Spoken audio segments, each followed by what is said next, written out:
Hello बच्चों, कैसे हो आप सब। आप सभी का स्वागत है आपके अपने YouTube channel OS mathematics point में, जिसमें मैं आज आप लोग के लिए लेकर आया हूँ क्लास 10 का फर्स्ट चैप्टर का रियल नंबर, जिसमें मैं आप लोग को रियल नंबर के बारे में बताऊंगा दोस्तों। और क्लास 10 का मेरा आज ये पहला वीडियो है। मैं क्लास 10 के लिए मैथ का वीडियो लगातार आपके सामने लेकर एक एक करके आता रहूंगा। तो सबसे पहले मैं रियल नंबर को देखूंगा और मेरे वीडियो को प्लीज शुरू से आप लोग अंत तक देखें, ताकि आपको चीजें अच्छी से समझ में आ जाए दोस्तों। तो चलिए रियल नंबर को शुरू करते हैं। रियल नंबर को शुरू करने से पहले हम जानिए कि रियल नंबर होता क्या है, रियल नंबर के अंदर कौन कौन से नंबर आते हैं, इसके बारे में जानेंगे। तो चलिए यहाँ पे देखते हैं। तो रियल नंबर दो चीजों का मिश्रण होता है दोस्तों। देखिए क्या क्या होता है। पहला होता है आपका रेशनल नंबर, दूसरा होता है आपका इरेशनल नंबर। देखिए अब रेशनल नंबर क्या है। रेशनल नंबर वो है जिसे हम p बटा q के रूप में लिख सकते हैं, और जहां q इक्वल टू क्या हो, नॉट जीरो, यानी q जो हमारा यानी हर में कभी भी जीरो ना हो, यानी q जीरो के बराबर ना हो, तो इसको हम p बटा q के रूप में लिख सकते हैं। और इरेशनल नंबर वो है जिसे हम p बटा q के रूप में नहीं लिख सकते हैं, नहीं लिख सकते हैं। देखिए अब देखिए कि इसमें क्या क्या नंबर होता है, कौन कौन सा नंबर होता है। तो रेशनल नंबर के अंदर आपका होता है 2 होता है, 3 होता है, 4/5 हो जाएगा, -2/3 हो जाएगा, 22/7 हो जाएगा, -1/5 हो जाएगा, 10 हो जाएगा, डॉट डॉट डॉट। ये सभी क्या है दोस्तों, ये आपका रेशनल नंबर है। ई रेशनल नंबर के अंदर क्या आ जाएगा, देखिए पाई। यहाँ देखिए पाई का मान होता है 22/7, तो पाई पाई का मान जो है 22/7 वो रेशनल नंबर होता है। लेकिन पाई क्या है, ई रेशनल नंबर है। और भी इसके अंदर आता है जिसे जैसे देखिए √5, √7 या √3 डॉट डॉट डॉट, यानी जितना भी आपको प्राइम नंबर है उन सभी का रूट क्या हो जाएगा, उन सभी का रूट हो जाएगा हमारा इरेशनल नंबर। अब आता है बात कि रियल नंबर क्या है। तो देखिए जब हम ये दोनों को एक साथ मिला देते हैं, यानी जब ये दोनों को हम एक में मिला दें, रियल नंबर मतलब रेशनल नंबर और इरेशनल नंबर को जब दोनों में को एक साथ हम मिला दें, तब ये बन जाता है हमारा रियल नंबर दोस्तों। ठीक है, यही है हमारा रियल नंबर। अब समझिए, अब हम इसके बाद पढ़ेंगे यूक्लिड विभाजन प्रमेय का। देखिए यूक्लिड विभाजन प्रमेय का क्या होता है। देखिए यूक्लिड विभाजन प्रमेय का क्या होता है। यूक्लिड विभाजन प्रमेय का क्या है कि a और b दो धनात्मक पूर्णांक संख्याएं हैं। a और b दो धनात्मक पूर्णांक संख्या है तथा q, r दो अद्वितीय अऋणात्मक पूर्णांक संख्याएं हैं, या पूर्णांक संख्याएं विद्यमान है। तो देखिए इसमें एक रिलेशन बनता है। वो रिलेशन क्या है, वो रिलेशन हम लोग बचपन में पढ़े थे, एक भाग का नियम। जैसे देखिए यहाँ पे लिए हैं ए में, अगर हम भाग लगाते हैं किससे दोस्तों, बी से, तो इधर अगर शेषफल मेरा आ जाए, सॉरी इधर हमारा भागफल आ जाए अगर क्यू, और शेषफल हमारा आ जाए कितना, आर। देखिए इसको हम लोग बोलते हैं क्वोशिएंट। ये हमारा है क्वोशिएंट, ये हमारा रिमाइंडर, जिसको हम लोग हिंदी में बोलते हैं शेषफल। और ये है हमारा क्या दोस्तों, भागफल। ठीक है, और देखिए यहां पे देखिए ये हमारा है डिविडेंड, जिसको हम लोग बोलते हैं भाज्य। और ये हमारा देखिए क्या है, डिवाइजर है, जिसको हम लोग बोलते हैं क्या, भाजक। देखिए अब हम लोग बचपन में पढ़े थे क्या, भाज्य बराबर क्या होता है दोस्तों। भाज्य बराबर हम लोग ने क्या पढ़ा था, भाज्य बराबर पढ़ा था भाजक गुना भागफल, यानी भाजक गुना भागफल जोड़ शेष। ये पढ़ा था हम लोग बचपन में, तो उसी नियम पे आधारित है। देखिए भाज्य हमारा कितना है, ये है हमारा भाज्य, और भाजक हमारा कितना है दोस्तों, b। तो यहाँ हो गया b, गुना भागफल कितना है, भागफल हमारा है q, तो b गुना q, और शेषफल कितना है r, तो प्लस r। यानी इसे हम ऐसे लिख सकते हैं a बराबर बी क्यूब प्लस आर। अब देखिए आर का जो वैल्यू है कहां से कहां तक जाएगा, यानी शेषफल, ये शेषफल। तो शेषफल का वैल्यू हमेशा कहां, शेषफल हमेशा जीरो भी हो सकता है, जीरो से बड़ा भी हो सकता है। तो देखिए ये हो जाएगा जीरो से greater than and equal to zero, और लेस देन क्या दोस्तों, बी जो हमारा क्या है डिवाइजर है, उससे ये लेस देन हो सकता है। तो ये हमारा यूक्लिड विभाजन प्रमेयिका का यही इसमें एक रिलेशन बनता है, और इसी रिलेशन का हम लोग इस्तेमाल करेंगे किसमें दोस्तों, यूक्लिड विभाजन एल्गोरिथम से एचसीएफ निकालने में। तो चलिए अब हम देखते हैं यूक्लिड विभाजन एल्गोरिथम से एचसीएफ किस प्रकार से निकालते हैं। देखिए दोस्तों यूक्लिड विभाजन एल्गोरिथम, दो धनात्मक संख्याएं a और b के एचसीएफ निकालने का नियम क्या है। जहां देखिए a ग्रेटर देन क्या है, b है, और हम ले लेते हैं तथा क्यूब कॉमा r, दो r ऋणात्मक पूर्णांक संख्या है, r ऋणात्मक पूर्णांक संख्या है।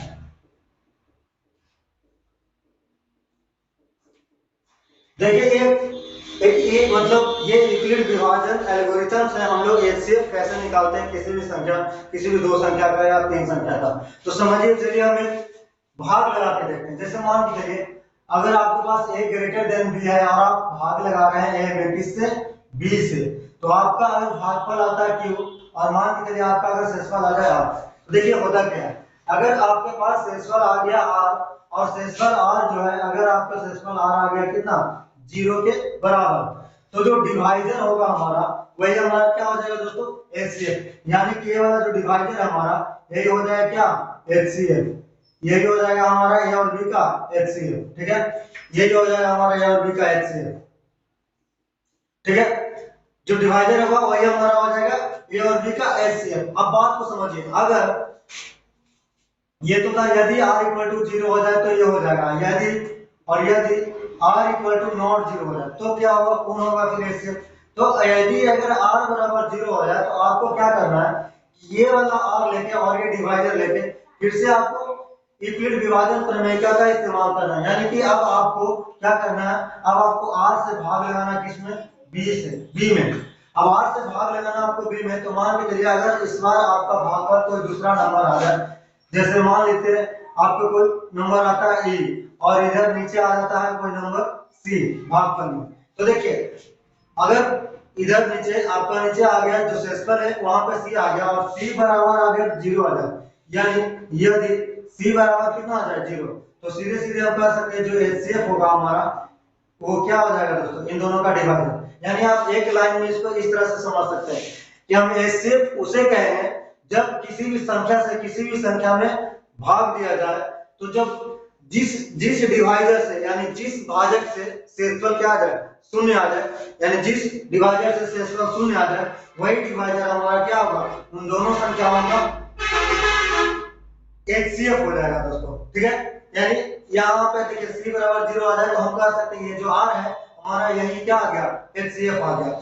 और अगर यदि c equal to not zero आ जाए, c यानी जो आपका शेषफल है वो जीरो के बराबर नहीं है, तो हम क्या करेंगे, तो फिर से हम ये जो शेषफल c है उससे भाग लगाएंगे इसमें, पिछले वाले डिवाइजर कितना है r में, यानी अब हम c से भाग लगाएंगे किसमें दोस्तों, r में। तो देखिए c से आप भाग लगाएंगे r में, और इस बार मान के चलिए आपका इधर भागफल n आ जाता है और शेषफल आपका मान के चलिए कि p आ जाता है दोस्तों, ठीक है। और देखिए यहाँ पे अगर p बराबर जीरो आ जाए, अभी भी मैं बोल रहा हूँ, अगर p बराबर जीरो आ जाए तो जो डिवाइजर ये होगा यही हमारा क्या हो जाएगा, एचसीएफ हो जाएगा, कौन सा, यही c हमारा क्या हो जाएगा, इसका एचसीएफ हो जाएगा, ठीक है।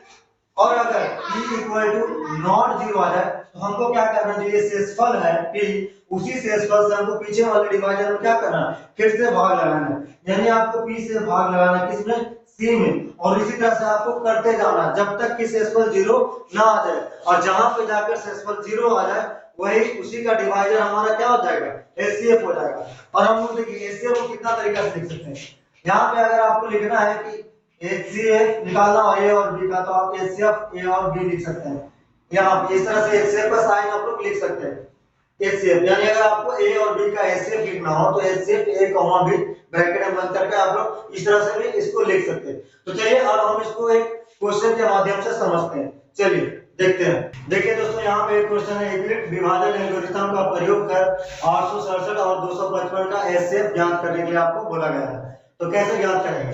तो सबसे पहले यहाँ पे लिखेंगे कि माना कि a बराबर है 867 तथा b बराबर है 255 और दोनों धनात्मक पूर्णांक संख्याएं हैं दोस्तों।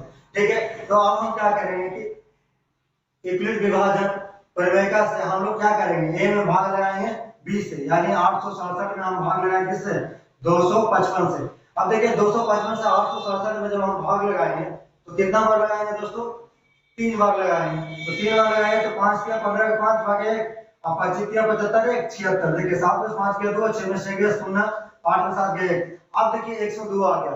अब देखिए अब यहाँ पे लिखेंगे इसीलिए विभाजन प्रमेयिका से क्या हो जाएगा, 867 बराबर 255 गुना 3 प्लस कितना दोस्तों, 102। तो यहाँ पे देखिए चूंकि एक शेष बराबर, चूंकि शेष इक्वल टू नॉट, शेष इक्वल टू कितना आ गया 102, शेषफल हमारा कितना आ गया 102, जो कि क्या है नॉट जीरो, यानी 102 जीरो के बराबर नहीं है। तो हम बताए थे जब जीरो के बराबर नहीं हो तो अगेन हम भाग लगाते हैं किससे, जो हमारा देखिए यहाँ पे जैसे यहाँ शेषफल c जीरो नहीं तो c से हम भाग लगाते थे किससे, पिछवाला वाला डिवाइजर में।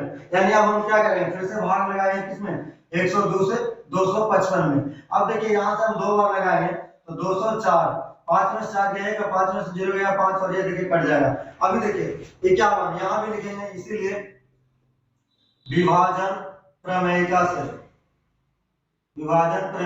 से देखिए यहाँ पे क्या हो जाएगा, 255 बराबर 102 गुना 2 प्लस कितना 51, ये हो गया। अब देखिए शेष आपको दिख रहा है कि जो शेष है आपका वो 51 है और नॉट इक्वल टू 0 है। अभी भी ये क्या है, 0 के बराबर नहीं आया। तो जब 0 के बराबर नहीं आया तो क्या करेंगे, फिर से हम भाग लगाएंगे किससे, इसी शेषफल से पीछे वाला क्या डिवाइजर में। यानी अब हम लगाएंगे भागा 51 से किसमें 102 में। अब देखिए 2 बार लगाएंगे तो 102, ये क्या हो गया दोस्तों, कट गया, सब खत्म। यानी कि अब ये इस तरह से कह सकते हैं कि यहाँ पर शेषफल क्या आ गया, 0 आ गया। तो हम लिखेंगे इसीलिए विभाजन प्रमेयिका से क्या हो गया कि देखिए 102 बराबर 51 गुना 2 प्लस कितना 0। अब यहाँ देखिए कि आपका शेष बराबर कितना आ गया दोस्तों, शेष बराबर 0 आ गया। जब शेष बराबर 0 आ गया तो हम अब आगे नहीं करेंगे, इसको हम यहीं पे रोक देंगे। अब हम लिखेंगे देखिए कि यहाँ पे लिखेंगे HCF ऑफ किसका 867 और 255, 867 और 255 का कितना आ गया दोस्तों, ये हमारा देखिए जिससे अंत में कट जाए, जो अंतिम डिवाइजर हो हमारा यहाँ 51, तो HCF 867 और 255 का HCF कितना आ गया 51 आ गया। या आप इसको ऐसे लिख सकते हैं कि HCF ऑफ 867 255 बराबर, आप ये भी लिख सकते हैं HCF ऑफ 255 102 और इक्वल टू, आप ये लिख सकते हैं HCF ऑफ 102 51 का कितना आ गया दोस्तों 51 आ गया HCF। यही हो गया हमारा इस क्वेश्चन का क्या आंसर। अब हम इसमें आगे कुछ भी नहीं करेंगे, ठीक है। तो चलिए अब आगे बढ़ते हैं, ठीक है दोस्तों। तो यहाँ पर हमने एक क्वेश्चन लिया, यूक्लिड विभाजन प्रमेयिका का प्रयोग कर 156 281 और 364 का एचसीएफ ज्ञात करना है आपको। यानी अभी हमने देखा था 2 नंबरों का एचसीएफ निकालना, यहाँ पे आपको दिख रहा है 3 नंबर है और इस तीनों नंबरों का एचसीएफ आपको यूक्लिड विभाजन प्रमेयिका के माध्यम से निकालना है। तो सबसे पहले यहाँ पे हम क्या करेंगे, सबसे पहले 156 और 221 का हम लोग एचसीएफ निकालेंगे और 156 और 221 का जो भी एचसीएफ होगा उसी एचसीएफ से हम 364 के साथ एचसीएफ, उसके साथ हम 364 के एचसीएफ निकालेंगे। तो चलिए शुरू करते हैं। यहाँ पे लिखिए माना कि a बराबर है 156, सॉरी माना कि a बराबर है 221 तथा b बराबर कितना है 156। अब हम क्या करेंगे विभाजन प्रमेयिका से कि 221 में हम लोग भाग ले हैं किससे 156 से, तो एक बार में लगाएंगे 11 में 6 गया 5 और 11 में से 5 गया 6 और 1 कट जाएगा तो 65। तो यहाँ देखिए इसीलिए विभाजन प्रमेयिका से, विभाजन प्रमेयिका से क्या हो जाएगा, देखिए 221 बराबर 156 गुना 1 प्लस कितना 65। इस चूंकि अब देखिए चूंकि इससे 65 इक्वल टू नॉट जीरो है, तब हम क्या करेंगे कि तो हम क्या करेंगे, अब अब भाजक भाजक 156 को शेष 65 से भाग देंगे, शेष 65 से भाग देंगे, ठीक है दोस्तों, ठीक है, शेष 165 शेष 65 से भाग देंगे। तो अब 156 में फिर से लगाएंगे, किससे 65 से भाग, देखिए दो बार में लगाएंगे तो कितना आएगा 130, 6 5 में से यहाँ 2 एक कट गया। अब देखिए यहाँ पे फिर से आप लिखेंगे, इसलिए विभाजन विभाजन प्रमेयिका से, यहाँ पे लिखेंगे विभाजन प्रमेयिका से क्या आ जाएगा 156 बराबर 65 गुना 2 प्लस कितना 26। अब यहाँ पे देखिए कि चूंकि चूंकि शेष 26 इक्वल टू नॉट जीरो, तो अब हम क्या करेंगे, अब हम करेंगे कि अब भाजक 65 को शेषफल यानी शेष 26 से भाग देंगे। हमको इसी तरह से आगे बढ़ते जाना जब तक कि शेषफल जीरो ना आ जाए। तो आप देखिए अब हम 26 लगाएंगे, भागा कितना में 65 में 65 में, तो देखिए 26 दूनी 52। अब बचिए यहाँ पे देखिए 60 सॉरी अब यहाँ पे 13 बच गया, इसलिए हम लिखेंगे विभाजन विभाजन प्रमेयिका से, विभाजन प्रमेयिका से क्या हो जाएगा दोस्तों 65 बराबर हो जाएगा 26 गुना 2 प्लस कितना 13। अभी देखिए शेषफल 13 है, अभी भी जीरो नहीं हुआ है, तो हम लिखेंगे चूंकि चूंकि शेष 13 इक्वल टू नॉट जीरो, अभी भी देखिए 13 जीरो के बराबर नहीं हुआ है, शेषफल जीरो के बराबर नहीं हुआ। तो अब हम क्या करेंगे, फिर से कहेंगे अब भाजक, तो अब भाजक हमारा कौन था 26 का, तो अब भाजक 26 को 13 से भाग देंगे, 13 से भाग देंगे। देखिए अब भाजक 26 को किससे 13 से भाग देंगे, तो देखिए 26 में आपको भाग लगाना है किससे 13 से, तो 13 दूनी 26, देखिए ये कट गया। तो अब ये कट गया यानी कि यहाँ पे शेषफल क्या आ गया जीरो, लिखेंगे इसीलिए यहाँ भी विभाजन प्रमेयिका से, विभाजन प्रमेयिका से क्या हो जाएगा दोस्तों 26 इक्वल टू 13 गुना 2 प्लस क्या शेषफल जीरो। तो अब देखिए अब हमको पता चल गया कि एचसीएफ ऑफ 221 और 156 का कितना आ गया 13। अब हम देखिए दो संख्याओं का एचसीएफ हम लोग का निकल के आ गया कितना 13। अब हम इसमें आगे और नहीं करेंगे, इसको यहीं पर रोक देंगे क्योंकि यहाँ पे हम लोग का शेषफल जीरो आ गया। तो देखिए दो संख्याओं का एचसीएफ कितना आ गया 13। अब हमको 13 और 2 364 को लेकर फिर से एचसीएफ निकालना पड़ेगा। तो देखिए अब हम लोग क्या लिखे हैं कि अब देखिए अब आपके लिए ए का मान क्या हो जाएगा 364 और बी अभी आपका कितना हो जाएगा 13। तो हम लिखेंगे कि फिर से माना कि अब ए बराबर कितना हो जाएगा 364 तथा बी बराबर कितना हो जाएगा दोस्तों 13 हो जाएगा। अब आपको क्या करना है 13 से 364 में भाग लगाना है, तो आप 13 से 364 में भाग लगाइए, देखिए 13 दूनी 26 बच जाएगा 10, इसका पर आ गया कितना 4, फिर देखिए 13 8 104, देखिए ये कट गया, ठीक है।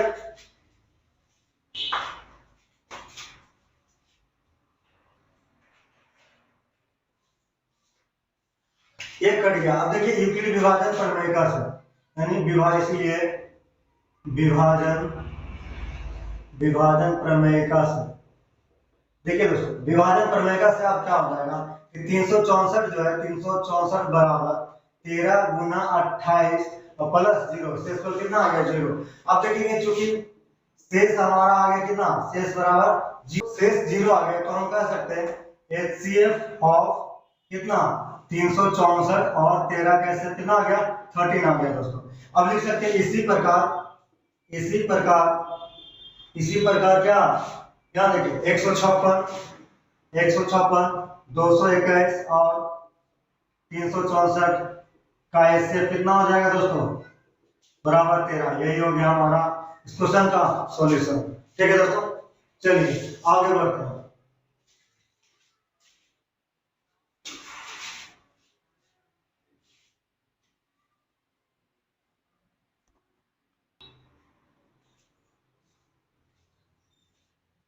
देखिए बच्चों, आगे का क्वेश्चन को हम लोग जानने के लिए, उसको प्रूव करने के लिए हमें कुछ नियम को जानना होगा। वो नियम इस प्रकार से, देखिए हम ये नियम को आपको समझाते हैं। कारण यदि कोई धनात्मक संख्या k है, यदि कोई धनात्मक संख्या k और k बराबर है m³ प्लस r के रूप में, जहां m एक निश्चित ज्ञात पूर्णांक संख्या, यानी कि हम लोग m के बारे में पहले से ही जानते हैं, निश्चित ज्ञात पूर्णांक संख्या, और r लेस देन m है, यानी r का जो वैल्यू है वो m से क्या है, छोटा है। और जहां r ऋणात्मक पूर्णांक है, r ऋणात्मक कहने का मतलब धनात्मक पूर्णांक है या पूर्ण संख्या है। अब देखिए, अगर हम बोले यहाँ पे कि k में अगर हम भागा देते किससे दोस्तों, m से, और इधर भागफल आपका आ जाए q और शेषफल बच जाए क्या, r। इस तरह से करेंगे, m से भाग लगाएंगे किसमें, k में, तो हमारा भागफल q आ जाएगा और शेषफल r आ जाएगा। इसी के रिलेशन के ऊपर बेस्ड है ये वाला रिलेशन आपका, ठीक है। तो ये समझ गए। अब देखिए, अब करना क्या है, अगला स्टेप, कर r के सभी धनात्मक पूर्णांक वाले मानों पर विचार करें और उन सभी मानों को छोड़ दे जो धनात्मक संख्या k के लिए संभव नहीं है। यानी r यानी शेषफल आपका बचेगा, कितना बच सकता है शेषफल, 0 1 2 3 4, इस तरह से जितना भी शेषफल हो। तो कह रहा आपको उन r के सभी धनात्मक मान पर आपको विचार करना, सभी मान पे, और उसमें आपको छांटना है कि a के लिए कौन सा, सॉरी k के लिए कौन सा मान संभव होगा और k के लिए कौन सा मान संभव नहीं होगा। जो k के लिए संभव नहीं है उसको आपको हटा देना, और जो मान जो r का वैल्यू k के लिए संभव है उसको रखना है, ठीक है। अब देखिए तीसरा पॉइंट, कोई धनात्मक पूर्णांक ये यदि इस रूप में, समझिए इस रूप कहने का मतलब, अगर a को 2 से विभाजित करने पर, अब देखिए अगर हम a को 2 से विभाजित करते हैं, मान के चलिए आप अगर m बार में आपको यहाँ पे लगता है और आपका शेषफल यहाँ पे बच गया क्या दोस्तों, 0, तो यहाँ से आप लिखिएगा क्या, a बराबर सीधा 2m प्लस 0, या सीधे कहिएगा 2m, ठीक है। आपको a से भाग, सॉरी 2 से भाग देने पर m है, इस तरह से बन सकता है रिलेशन। या आप 2 से भाग अगर दीजिएगा m में, और यहाँ पे मान के चलिए m आया और नीचे अगर शेषफल आता है कितना, 1, तो आप लिख सकते हैं क्या, a बराबर 2m प्लस 1, ठीक है।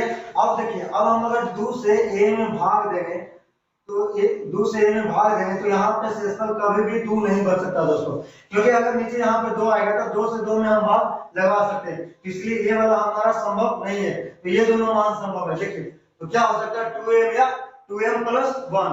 अब देखिए दूसरा पॉइंट ये है, यहाँ पे देखिए 3m प्लस 1 या 3m प्लस 2। अब देखिए, अब लिखेंगे अगर a को 3 से विभाजित करने पर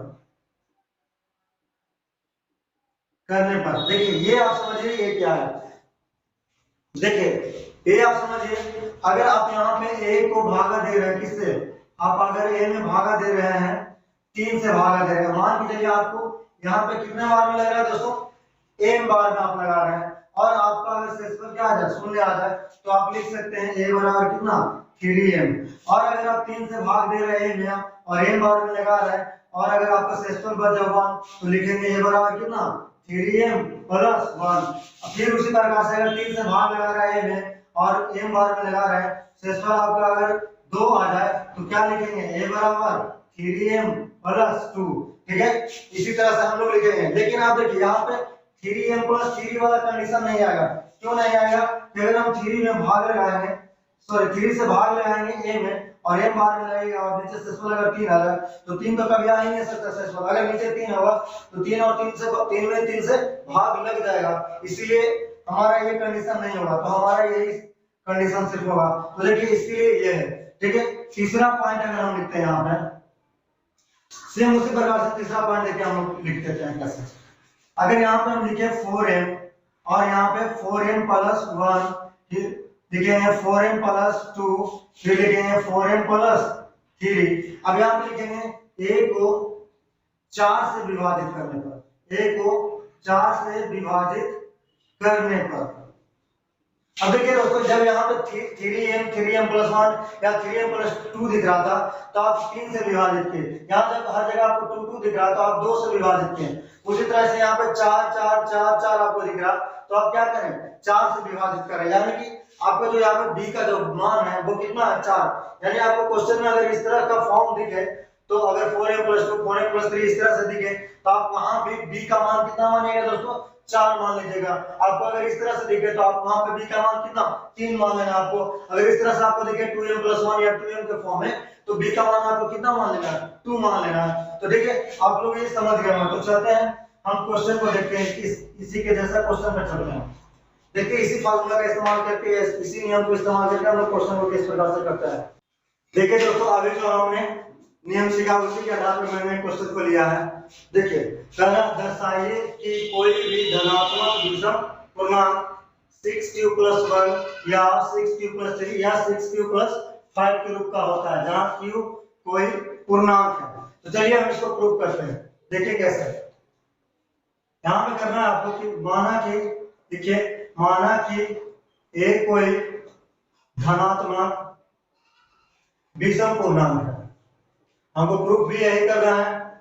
यहाँ पे कह रहा है कि दर्शाइए कोई भी धनात्मक विषम पूर्णांक 6q+1 6q+3 और 6q+5 के रूप में होता है। उसी को इसीलिए हमने लिया है कि माना कि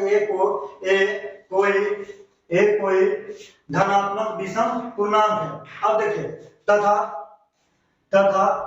b बराबर 6।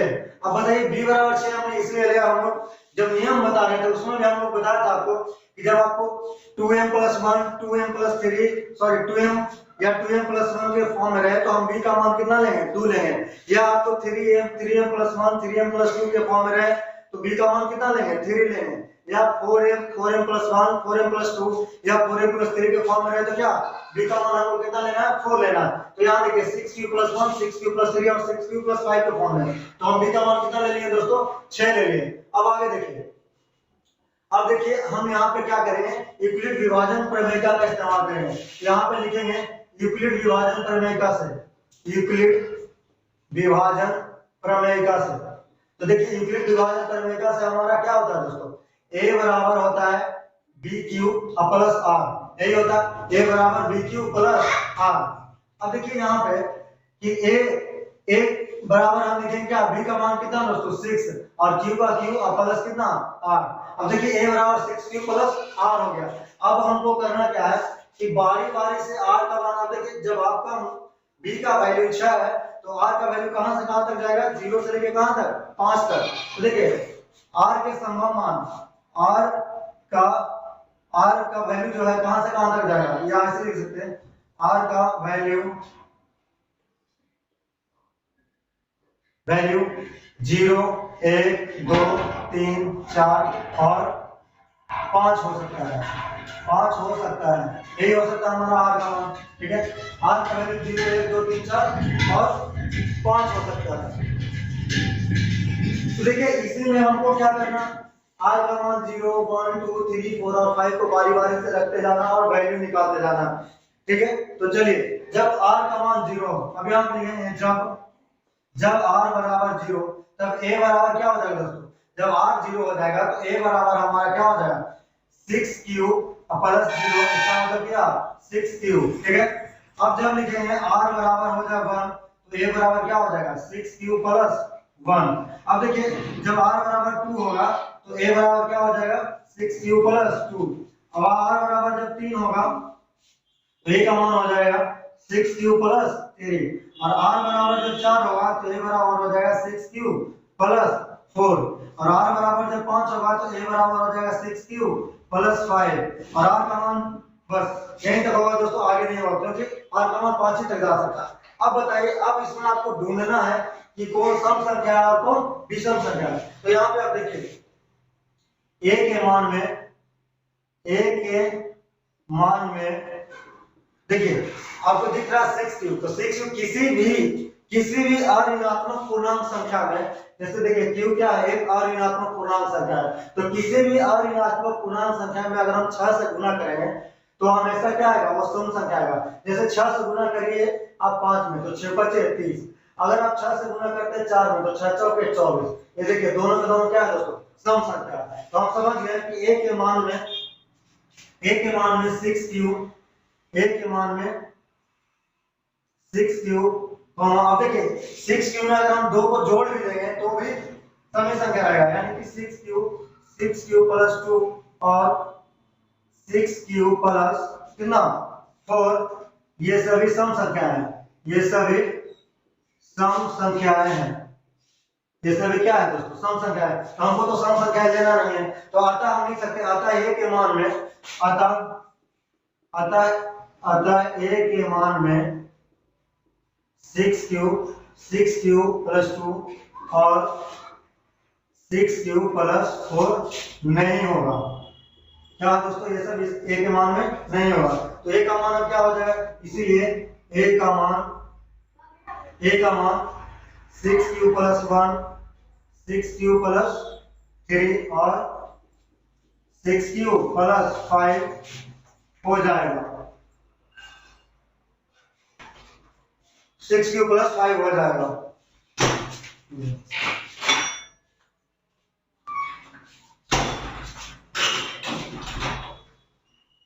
सिक्स क्यू प्लस 5 हो जाएगा।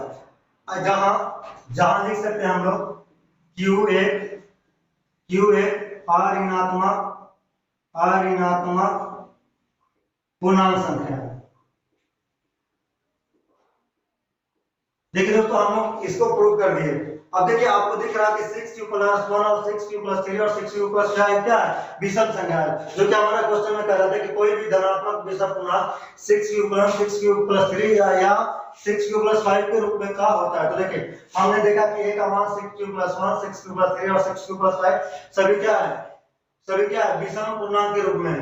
यानी कि देखिए आपका ये नहीं होगा, ये मान हो जाएगा, ये नहीं होगा क्योंकि ये सम संख्या, ये विषम है, ये सम है और ये विषम है। तो जितना भी विषम वाला मान होगा वो सभी का सभी क्या हो जाएगा, ये हो जाएगा। ठीक है दोस्तों चलिए आगे बढ़ते हैं। धनात्मक पूर्णांक का क्या है, वर्ग किसी पूर्णांक m के लिए 3m या 3m प्लस 1 के रूप का होता है। तो चलिए इसको कैसे प्रूव करेंगे। माना कि a कोई धनात्मक पूर्णांक है, a कोई धनात्मक पूर्णांक है, ठीक है, तथा b बराबर कितना मानेंगे दोस्तों 3। अभी भी हमने बताया था पिछले वाले क्वेश्चन में, उसी प्रकार से हम b बराबर 3 मानेंगे। अब b बराबर 3 हम लोग क्यों माने, क्योंकि चूंकि ऊपर 3m और 3m प्लस 1 के रूप में है। ठीक है आप ये लिख सकते हैं, तो ऊपर जो देखिए 3m और 3m प्लस 1 के रूप में, इसलिए हमने b बराबर 3 माना। अब देखिए अब लिखेंगे यूक्लिड विभाजन प्रमेयिका से, यूक्लिड विभाजन प्रमेयिका से। देखिए यूक्लिड विभाजन प्रमेयिका से क्या हो जाएगा, ये होता है हमारा a बराबर b क्यू प्लस r, जहां q एक अऋणात्मक पूर्णांक है, तथा r का वैल्यू क्या होगा दोस्तों, r जो होगा हमारा 0 से greater than equal to and less than क्या 3 होगा, जहां r का वैल्यू होगा 0 से 3 के बीच में। ठीक है अब देखते हैं बारी बारी से केस 1 केस 2 केस 3 करके। तो देखिए यहाँ पे हो जाएगा क्या a बराबर b का मान कितना दोस्तों 3 और q का लिख दें q प्लस कितना r। अब देखिए केस फर्स्ट में देखिए यदि r बराबर क्या हो जाए 0 हो जाए, तो जब r बराबर 0 हो जाएगा तो a बराबर कितना हो जाएगा दोस्तों 3q, क्योंकि 3q प्लस 0 तो क्या हो जाएगा 3q हो जाएगा। अब यहाँ पे क्वेश्चन में देखिए कह रहा था धनात्मक पूर्णांक का वर्ग किसी पूर्णांक m के लिए 3m या 3m प्लस 1 के रूप का होता है। तो हमने माना था कि a कोई धनात्मक पूर्णांक है, हमने माना था कि a कोई धनात्मक पूर्णांक है। तो देखिए कह रहा धनात्मक पूर्णांक का वर्ग है, तो इसको हम कर देंगे वर्ग, तो जब हम इधर करेंगे वर्ग तो हमको इधर भी करना होगा वर्ग। तो देखिए इधर हम करेंगे वर्ग तो a का स्क्वायर और इधर वर्ग करेंगे 3q का, तो कितना हो जाएगा दोस्तों 9q का स्क्वायर। अब देखिए हमको लाना है किसके फॉर्म में 3m के फॉर्म में, तो यहाँ पे हम क्या करेंगे 3 को बाहर ले लेंगे, तो a स्क्वायर बराबर हम लिख सकते हैं 3 इंटू 3q का स्क्वायर। देखिए अब इतना बराबर हम लिखेंगे a स्क्वायर बराबर 3m, जहां लिख देंगे जहां m बराबर कितना 3q स्क्वायर। देखिए ये आपका आ गया 3m के फॉर्म में, जहां m बराबर कितना 3q स्क्वायर। ठीक है केस सेकंड में देखेंगे, केस सेकंड में देखेंगे यदि r बराबर कितना हो जाए 1 हो जाए, जब r बराबर 1 होगा तब a बराबर कितना हो जाएगा 3q प्लस 1। अब फिर से क्या करना है, इस धनात्मक पूर्णांक के दोनों तरफ आपको वर्ग करना है।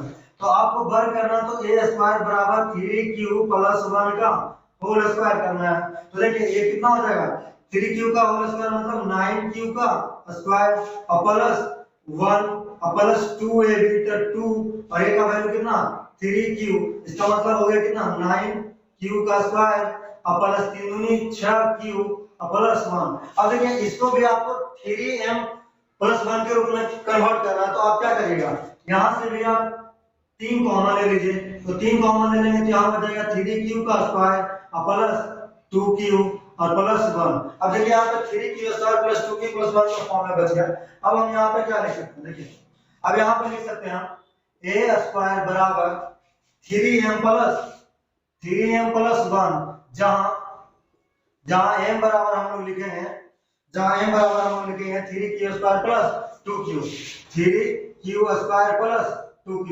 देखिए आप लोग ये थ्योरम या ये क्वेश्चन कह लीजिए आपको बहुत ही आसानी से समझ में आ गया होगा। तो हम देखिए m बराबर लिखते हैं क्या 3q स्क्वायर प्लस 2q। तो आपने देखा कि किसी धनात्मक पूर्णांक का जो वर्ग है, वो किसी धनात्मक पूर्णांक का जो वर्ग है उसे हम 3m या 3m प्लस 1 के रूप का होता है। तो हम लिख सकते हैं अतः किसी धनात्मक पूर्णांक का वर्ग, किसी धनात्मक पूर्णांक का वर्ग, किसी धनात्मक पूर्णांक का वर्ग, ठीक है, किसी धनात्मक पूर्णांक का वर्ग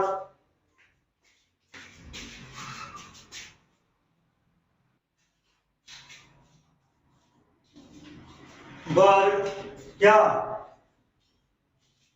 3m और 3m प्लस 1 के रूप में होता है। या देखिए यहाँ पर आप एक केस और ले सकते हैं, वो क्या देखिए केस थर्ड में आप ये भी ले सकते हैं कि जैसे देखिए आपको अगर यहाँ पे लेना तो आप ये भी लिख सकते हैं। यहाँ पे देखिए आप केस थर्ड आप ये ले सकते हैं, यदि r बराबर कितना हो 0। देखिए r बराबर जब 0 करेंगे तो a बराबर कितना हो जाएगा 3q प्लस 2, और जब दोनों तरफ वर्ग करेंगे तो इधर भी वर्ग करेंगे 3q प्लस 2 का होल स्क्वायर, तो ये कितना हो जाएगा 9q का स्क्वायर प्लस 2 दूनी 4 प्लस 2ab मतलब 2 दूनी 4 4 दिया 12q। अब यहाँ पे देखिए a स्क्वायर बराबर आप 3 कॉमन ले लीजिए, इसको ऐसे भी लिख सकते हैं 9q का square plus 12q plus 3 plus 1। अब देखिए यहाँ देख लीजिए अब 3 कॉमन ले लीजिएगा तो 3q स्क्वायर प्लस 4q और प्लस कितना 1 इक्वल प्लस 1 ये हो जाएगा। तो आप लिख सकते हैं यहाँ से a स्क्वायर बराबर 3m प्लस 1, जहां जहां m बराबर कितना दोस्तों, जहां m बराबर कितना हो जाएगा 3q square plus 4q plus 1। तो अब आप कह सकते हैं कि अब ये भी 3m प्लस 1 के रूप में आ गया, और आपको यहाँ पे देखिए 3m प्लस 1 के रूप में आ गया, आपका यहाँ पे 3m प्लस 1 के रूप में आ गया, और आप देखिए यहाँ पे आपको ये स्क्वायर 3m के फॉर्म में आ गया। यानी कि किसी भी धनात्मक पूर्णांक का वर्ग किसी पूर्णांक m के लिए 3m और 3m प्लस 1 के रूप में आ जाता है। तो हम लिख सकते हैं यहाँ लिख सकते हैं अतः किसी धनात्मक पूर्णांक का वर्ग, किसी धनात्मक पूर्णांक का वर्ग 3m या 3m प्लस 1 के रूप का होता है। देखिए दोस्तों हमने इसको प्रूव कर डाला, ठीक है दोस्तों। तो चलिए अब आगे बढ़ते हैं। देखिए दोस्तों यहाँ पर एक नया क्वेश्चन को हम लोग प्रूव करेंगे। क्या कर रहा है क्वेश्चन, कर यूक्लिड विभाजन प्रमेयिका का प्रयोग करके दर्शाइए कि किसी धनात्मक पूर्णांक का घन 9m प्लस 1 9m प्लस 8 के रूप का होता है। तो चलिए जैसे हम लोग उसमें किए थे वैसे ही इसमें हम लोग करेंगे। तो सबसे पहले क्या करेंगे, देखिए माना कि एक कोई धनात्मक पूर्णांक है, माना कि ये कोई धनात्मक पूर्णांक है, ठीक है। अब देखिए ध्यान से यहाँ पे, और b का मान आप यहाँ पे दो तरीके से इसको बना सकते हैं इस क्वेश्चन को। जब आप b का मान यहाँ पे 3 रखिएगा तो r का संभावित मान क्या हो जाएगा 0, 1 और 2। और एक दूसरा, जब यहाँ पे आपको दिख रहा 9m, 9m + 1, 9m + 8, तो यहाँ पे आप बोल सकते हैं सर हम b का मान 9 लेंगे। तो ठीक है, b का आप मान जब 9 लीजिएगा तो r के संभावित मान कितना हो जाएगा 0 से लेके 8 तक r के संभावित मान हो जाएगा। तो चलिए हम b का मान 9 ही ले लेते हैं। तो b बराबर, जब अगर b का मान आप जब 3 लेते तो 3 ही स्टेप में इस क्वेश्चन को क्या कर लेते हम लोग सॉल्व कर लेते। लेकिन चलिए हम लोग जैसे बना रहे थे उसी तरह से इसको भी बनाते हैं। b बराबर मान लेते हैं, b बराबर 9 मान लेते हैं। ठीक है, तो अब हम लिखेंगे b बराबर 9 मानने के बाद यूक्लिड विभाजन प्रमेयिका से, यूक्लिड विभाजन प्रमेयिका से देखिए यूक्लिड विभाजन प्रमेयिका से क्या हो जाएगा, ये हो जाएगा a बराबर bq प्लस r। a बराबर हमने bq प्लस r लिया। अब देखिए r क्या है, जहां q एक, जहां लिख दीजिए जहां q एक अऋणात्मक पूर्णांक संख्या है अतः r का वैल्यू कहां से कहां तक जाएगा दोस्तों, 0 से greater than and equal to होगा और लेस देन किससे होगा, 0 से बड़ा और 0 के बराबर होगा r का मान, और लेस देन किससे होगा b से। तो b का वैल्यू हमने देख रखा कितना है 9। यहां पे आप लिख सकते हैं a बराबर 9q प्लस r। ठीक है, अब चलते हैं केस फर्स्ट में। तो चलिए केस फर्स्ट में देखिए कि यदि a बराबर 0 हो जाए, सॉरी a नहीं, r बराबर 0 हो जाए तो a बराबर कितना हो जाएगा 9q हो जाएगा। देखिए यदि r बराबर 0 हो जाए तो a बराबर कितना 9q। अब देखिए यहाँ पे कह रहा है कि पूर्णांक का घन, तो हम क्या करेंगे दोनों तरफ घन कर लेते हैं। तो जब दोनों तरफ हम घन करेंगे तो a का क्या हो जाएगा q, और 9q का जब हम q करेंगे तो ये हो जाएगा 9q का q। अब देखिए ये हो गया 9q का q। अब देखिए आपको बनाना है 9m के फॉर्म में, तो 9m के फॉर्म में है तो आप इसको ऐसे भी लिख सकते हैं, 9 कॉमन ले लेंगे तो इसके अंदर देखिए 9 गुना 9 गुना 9 है, तो जब एक 9 बाहर ले लेंगे तो 2 को 9 क्या है अंदर में रह जाएगा, तो 2 9 का आपस में गुना होगा तो 9 9 81 और q के पावर 3 ये हो जाएगा। तो देखिए इसको आप लिख सकते हैं क्या 9m, या बराबर लिख सकते हैं बराबर 9m, जहां लिख सकते हैं जहां m बराबर कितना दोस्तों 81q का q। ठीक है, अब अगला केस में देखिए, अब केस सेकंड में देखिए यदि r बराबर 1 तो a बराबर कितना 9q प्लस 1। अब यहाँ पे देखिए फिर से दोनों तरफ क्या करेंगे घन करेंगे, तो a का क्यूब हो जाएगा, a का क्यूब हो जाएगा, और 9q प्लस 1 का क्यूब करेंगे तो देखिए 9q प्लस 1 का हम लोग जब क्यूब करेंगे तो क्या होता है a क्यूब, तो 9q का क्यूब a क्यूब प्लस क्या होता है b क्यूब, यानी 1 का क्यूब प्लस 3a² b, तो 3 और a स्क्वायर कितना 9q, तो 9q का क्या स्क्वायर और इनटू b कितना 1, तो 3a² b प्लस 3a कितना हो गया 9q और फिर b का स्क्वायर इनटू 1 का स्क्वायर। ठीक है, अब देखिए यहां से, अब यहां से भी क्या करना है आपको 9m प्लस 1 के फॉर्म में लाना, तो अब इसमें से भी आपको क्या करना 9 कॉमन लेना, और ये जो आपको 1 के पावर 3 दिख रहा है इसको सबसे लास्ट में लिख लीजिए। तो देखिए a³ बराबर क्या हो जाएगा, a³ बराबर क्या हो जाएगा 9 हम जब कॉमन ले लेंगे इसमें से, यहाँ देखिए 2 को 9 अगर इसके अंदर है तो 9 9 81 81q का पावर 3, और यहाँ पे देखिए यहाँ से जब आप 9 कॉमन ले लीजिएगा तो एक अंदर 9 बचेगा, उस 9 और 3 में गुना होगा तो कितना 9 3 27 q का स्क्वायर। ठीक है, ये 9 3 27 q का स्क्वायर हो गया। यहाँ पे देखिए यहाँ से 9 जब कॉमन ले लेंगे तो बच जाएगा कितना 3q, यहाँ पे लिख दें प्लस 3q और ब्रैकेट में कर दीजिए 1 और लिख दीजिए यहाँ क्या प्लस 1। अब इसको हम बोल सकते क्या ये a³ बराबर 9m प्लस 1, जहां m बराबर कितना हो गया दोस्तों 81q के पावर 3 प्लस 27q का स्क्वायर प्लस 3q। ये देखिए हमारा m का वैल्यू हो गया। अब देखते हैं केस थर्ड में, केस थर्ड हमारा देखिए केस थर्ड क्या होगा, या देखिए जब r बराबर कितना, अब लेंगे r बराबर 2, तो जब r बराबर 2 लेंगे तो a बराबर कितना हो जाएगा 9q प्लस 2, तो 9q प्लस 2। अब जब दोनों तरफ घन करेंगे तो क्या हो जाएगा a³ बराबर 9q प्लस 2 का क्यूब हो जाएगा दोस्तों। ठीक है, अब चलिए देखते हैं इसको करके, ए क्यू बराबर 9q प्लस 2 का होल क्यूब।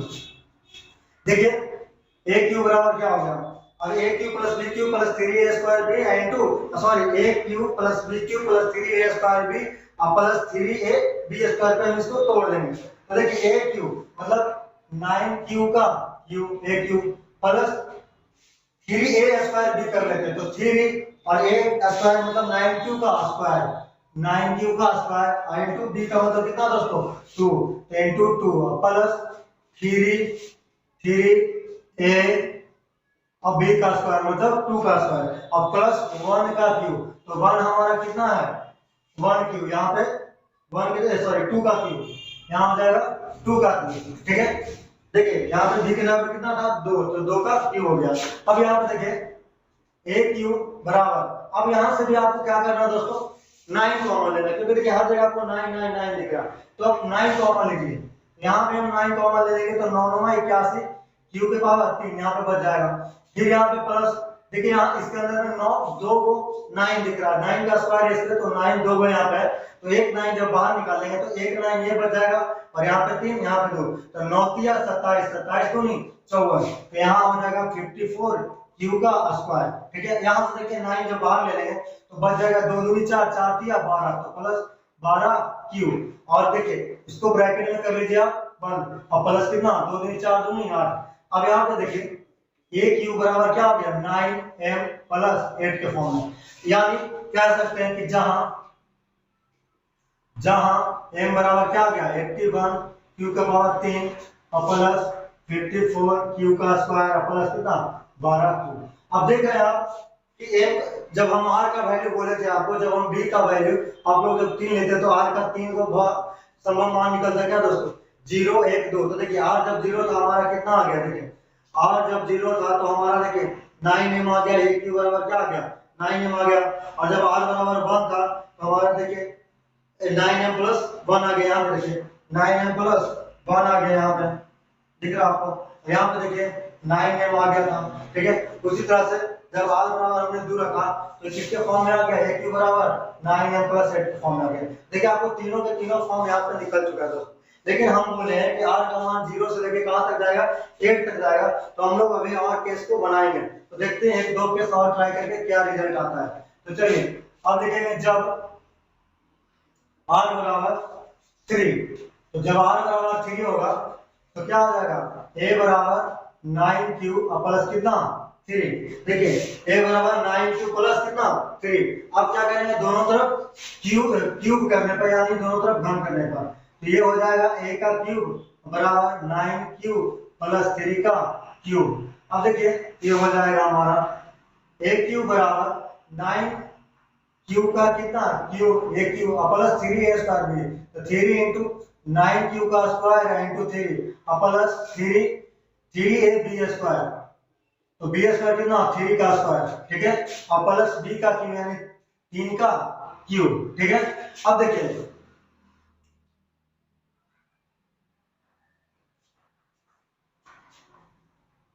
ठीक है दोस्तों सही है। अब देखिए क्या होता है, अब यहाँ पे a क्यूब बराबर इतना जब हो गया, यहाँ से हम 9 को कॉमन ले लेंगे तो क्या हो जाएगा 9 9 81 क्यू का क्यूब है, यहाँ से 9 कॉमन लेंगे तो 9 27 27 तिया 81 क्यू का स्क्वायर, और प्लस यहाँ से 9 कॉमन लेंगे तो 3 तिया 9 9 तिया 27 क्यू, और प्लस यहाँ से जब 9 कॉमन लेंगे तो 3 तिया 9 9 तिया 27 दिख रहा, तो यहाँ पे बच जाएगा कितना 3।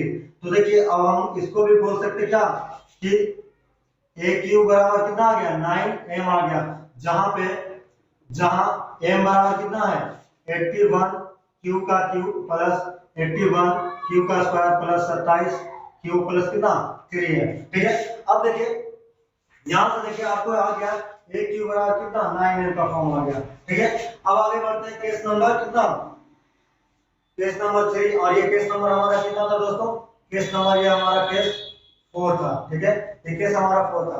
अब हम लोग केस 5 देखेंगे, केस 5 देखेंगे। तो केस 5 में हम लोग क्या लिखेंगे, जब r बराबर कितना हो जाएगा 4 हो जाएगा, तो a बराबर कितना हो जाएगा 9q प्लस 4, तो दोनों तरफ क्यूब कर देंगे यानी घन कर देंगे, तो a क्यूब बराबर 9q प्लस 4 का क्या क्यूब, ये हो जाएगा हमारा।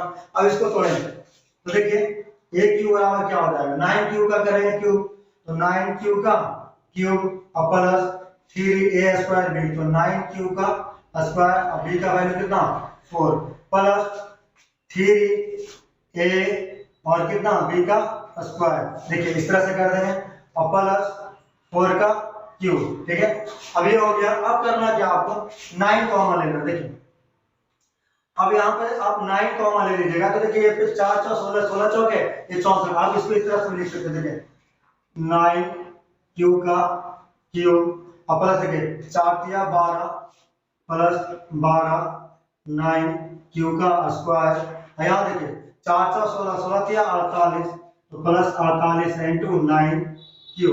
ठीक है, 4 4 16 16 तिया 48 9 क्यू है। यहाँ पे देखिए 4 4 16 16 64, तो 64 को हम ऐसे भी लिख सकते हैं 63 प्लस 1 करते हैं। अब यहाँ पे देखिए ए क्यू बराबर, यहाँ से जब हम 9 कॉमन ले लेंगे तो क्या बचेगा, यहाँ पे 81 का क्यू बच जाएगा, यहाँ पे 9 कॉमन लेंगे तो 12 नामा 108 क्यू का स्क्वायर बच जाएगा। यहाँ पे देखिए 9 कॉमन लेंगे तो 48 क्यू बच जाएगा, यानी 48 क्यू। और यहाँ पे जब 9 कॉमन लेंगे तो कितना बच जाएगा दोस्तों, प्लस 7 और प्लस कितना 1। तो यहाँ पे लिख सकते हैं कि ए क्यू बराबर कितना आ गया हमारा 9m प्लस 1 आ गया,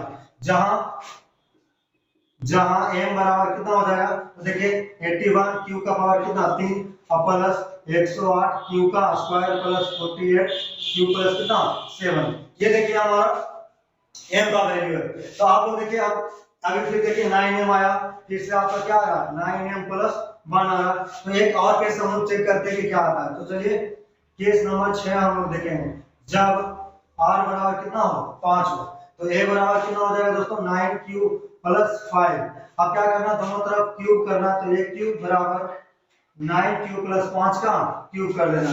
देखिए यहां से क्या आ जाएगा, a क्यूब बराबर 9 क्यूब का क्यूब प्लस 3a स्क्वायर मतलब 9 क्यूब का स्क्वायर इंटू b मतलब 5 प्लस 3a और b का स्क्वायर और प्लस b क्यूब मतलब 5 का क्यूब। ठीक है, अब देखिए यहाँ पे 5 का क्यूब आ गया। ठीक है, अब देखिए यहाँ पे क्या होता है,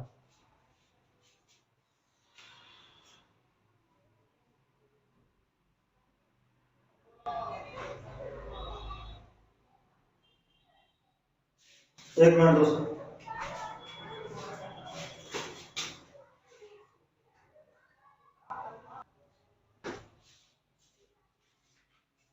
ठीक है दोस्तों, इसको हम लोग कैसे लिख सकते हैं, प्लस 5 क्यू है यहाँ पे लिख देंगे। अब इसको हम लिख देंगे, देखिए 9 क्यू का क्यूब, अब देखिए यहाँ पे 5 तिया 15 प्लस 15 और 9 क्यू का स्क्वायर अब प्लस क्या देखिए 25 25 25 तिया 75 तो प्लस 75 और ब्रैकेट के अंदर 9 क्यू देखिए और प्लस देखिए 5 का क्यू है तो 5 का क्यू मतलब हो गया 125, तो 125 को हम ऐसे भी लिख सकते हैं 117 प्लस 8। ठीक है, अब देखिए क्या करेंगे, अब देखेंगे a क्यू बराबर, अब देखिए 9 कॉमन लीजिए, तो 9 कॉमन ले लेंगे तो बच जाएगा कितना, यहाँ पे 9 क्यू का होल क्यू है तो 81 क्यू का क्यू आ जाएगा। और यहाँ से देखिए 9 कॉमन लेंगे तो परिणाम 135 क्यू का स्क्वायर और यहाँ से 9 कॉमन लेंगे तो कितना 75 क्यू और उसी तरह से 13 नामा 17 14 तो यहाँ पे कितना हो जाएगा 13 और ब्रैकेट में प्लस ब्रैकेट देके प्लस 8 लिख देंगे। अब ये यहाँ देखिए यहाँ से भी आपको दिख रहा है क्यू बराबर 9m प्लस 8 दिख रहा है आपको, देखिए 9m प्लस 8 यानी m का वैल्यू ये हो जाएगा। तो जहां लिख सकते हैं जहां m बराबर, यहाँ पे लिखिए जहां m बराबर आपका हो गया कितना 81 क्यू का पावर 3 प्लस 135 क्यू का स्क्वायर और प्लस 75 क्यू और प्लस कितना दोस्तों 13। अब देखिए अब आपका यहाँ पे देखिए ये क्या हो रहा है दोस्तों, बार बार आप देख रहे हैं कि रिपीट हो रहा है। पहले देखिए सबसे पहले आपका एक क्यू बराबर, यहाँ पे देखिए यहाँ पे देखिए कि आपका क्या आ गया ए क्यू बराबर 9m आ गया था। ठीक है, यहाँ पे आप देखिए ए क्यू बराबर आपका 9m आ गया। तो देखिए आपको यहाँ दिख रहा 9m, a क्यूब बराबर 9m, फिर a क्यूब बराबर 9m प्लस 1, फिर a क्यूब बराबर 9m प्लस 1, a क्यूब बराबर 9m और a क्यूब बराबर 9m प्लस 1, यानी फिर से देखिए 9m प्लस 1, यानी इस तरह से आप लोग को क्या हो रहा है, ये रिपीट होते जा रहा है। तो आगे हम समझेंगे कि केस 7 से हमारा जब r बराबर हम लोग रखेंगे कितना 6, तो a बराबर हमारा कितना मिल जाएगा, a क्यूब बराबर 9m मिल जाएगा, ठीक है। और जब हम केस लेंगे 7 के बाद कितना केस 8, तो हमारा r जब होगा कितना r बराबर कितना 7, r बराबर जब 7 होगा तो a क्यूब बराबर कितना आ जाएगा दोस्तों 9m प्लस 1, और जब केस लेंगे 9, केस नॉर्मल केस लेंगे तो जब क्या होगा r बराबर 8, तो a क्यूब बराबर कितना हो जाएगा 9m प्लस 8 आ जाएगा। तो इसी तरह से हमारा क्या है रिपीट होते जाएगा। तो अब हम लिख सकते हैं अतः किसी धनात्मक आप लिख सकते हैं, इसीलिए अतः हम कर सकते हैं अतः किसी धनात्मक पूर्णांक का घन 9m प्लस 1 तथा 9m प्लस 8 के रूप का होता है।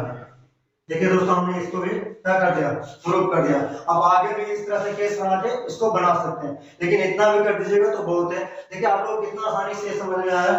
तो चलिए इसको लिखिए, देखते हैं अगला क्वेश्चन। 616 सदस्यों वाली सेना के एक टुकड़े को 32 सदस्यों वाली सेना के दूसरे टुकड़े के साथ क्या करना है, मार्च करनी है।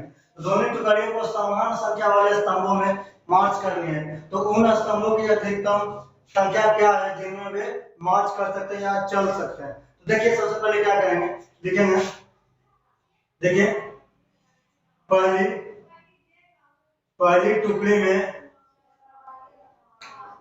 टुकड़ी में सदस्यों की संख्या कितना है, सदस्यों की संख्या बराबर कितना 616 सदस्य। अब यहाँ पे लिखेंगे दूसरी टुकड़ी में सदस्यों की संख्या कितना है 32 है। अब लिखिए यहाँ पे कि माना कि a बराबर कितना 616 तथा b बराबर मान लीजिए 32। अब लिखेंगे विभाजन प्रमेयिका से क्या करना है दोस्तों, आपको 616 में भागा लगाना किससे 32 से। तो देखिए एक बार में लगाएंगे तो 11 में से 2 और 5 में से 3 कितना 2, और इसके ऊपर आ जाएगा 96।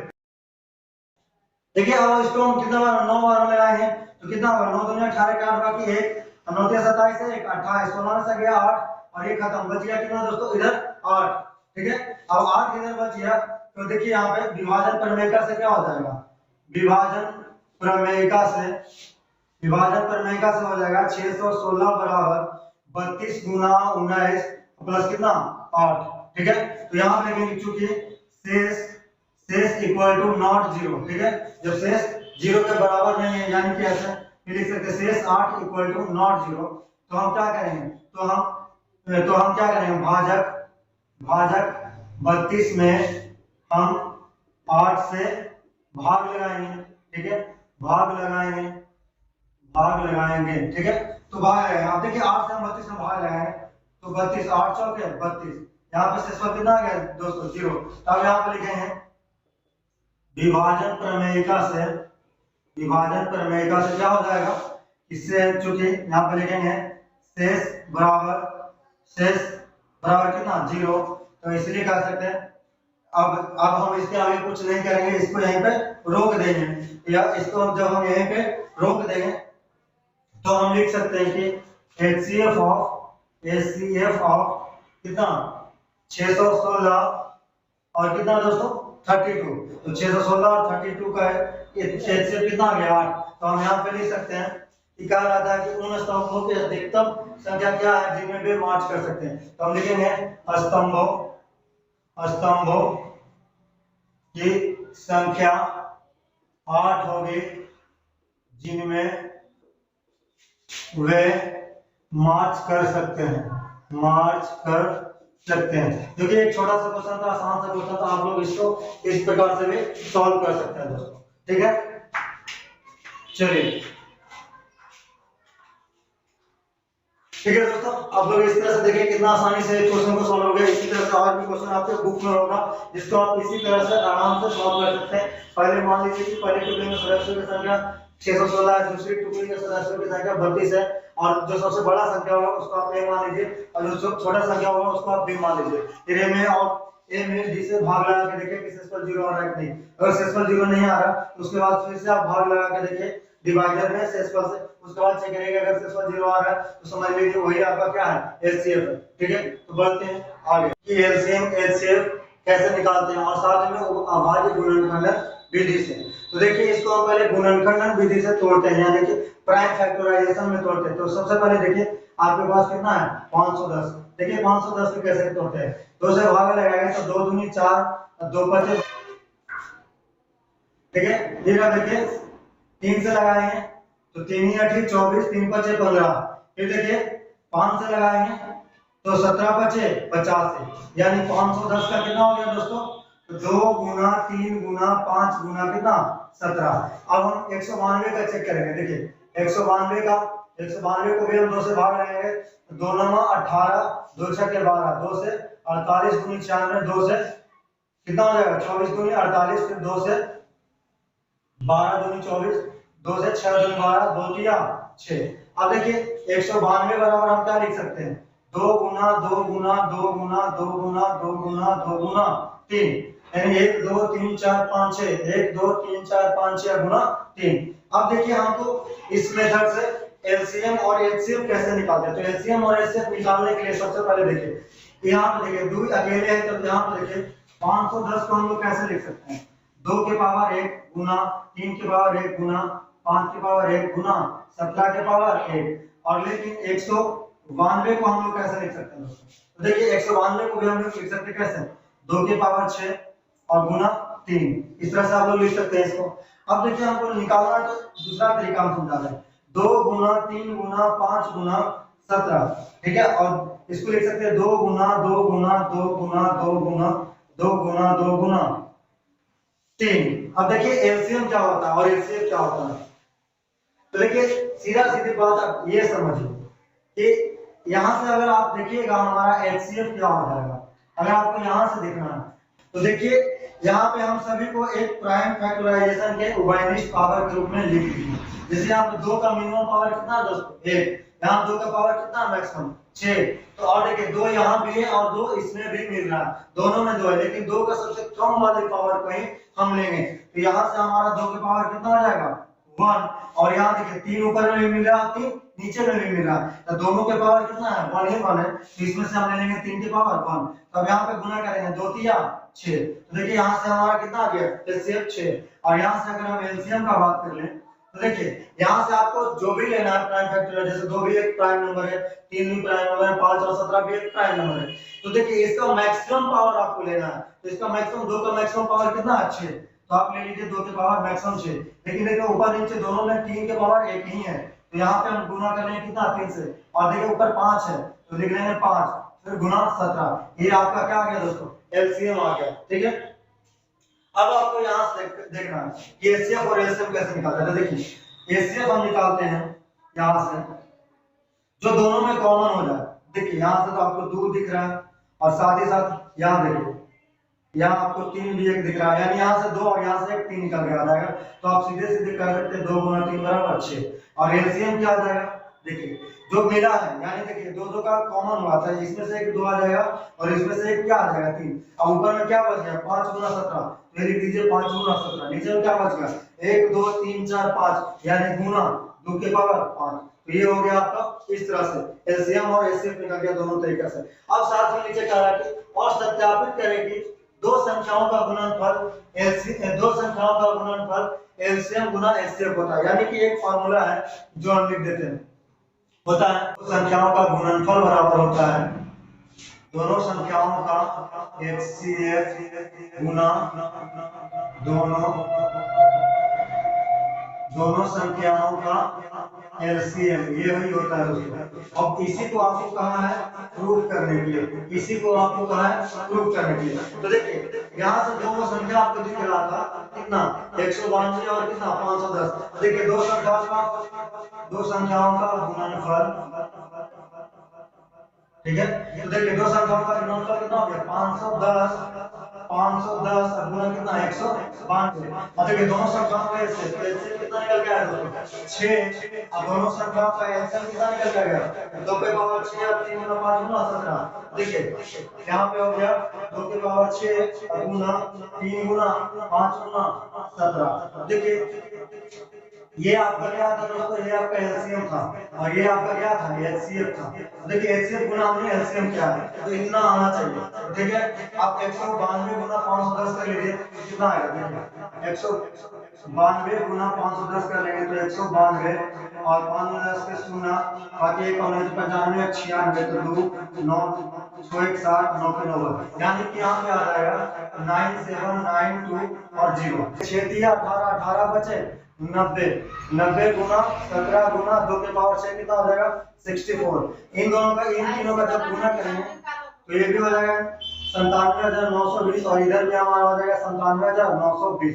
तो हम कह सकते हैं ये दोनों भी आपस में क्या हो गया प्रूव हो गया, यानी हम लोग सत्यापित कर दिए दो संख्याओं का गुणनफल बराबर एलसीएम गुना एचसीएफ होता है। चलिए ठीक है दोस्तों, अगर मेरा वीडियो आप लोग को अच्छा लगता है तो प्लीज मेरे वीडियो को लाइक कीजिए, कमेंट करिए, शेयर करिए और मेरे चैनल ओएस मैथमेटिक्स मैथ को सब्सक्राइब करिए। मैं आपको 10वां क्लास का मैथ का वीडियो लगातार आपके सामने लेकर आता रहूंगा दोस्तों बारी बारी से, और मैं अच्छे से आपको जितना हो सके हमसे उतना अच्छे से मैं आपको समझाने की कोशिश करूंगा। अपना पूरा एफर्ट मैं इस वीडियो में लगा देता हूं दोस्तों। तो प्लीज आप लोग को भी यह हक बनता है कि आप लोग के लिए मैं इतना मेहनत कर रहा हूं, तो प्लीज मेरे लिए भी आप कुछ कीजिए ताकि मेरा कॉन्फिडेंस और बढ़े और अच्छे से अच्छे ढंग से मैं वीडियो को आपके सामने लेकर आता रहूं। थैंक यू दोस्तों, जय हिंद।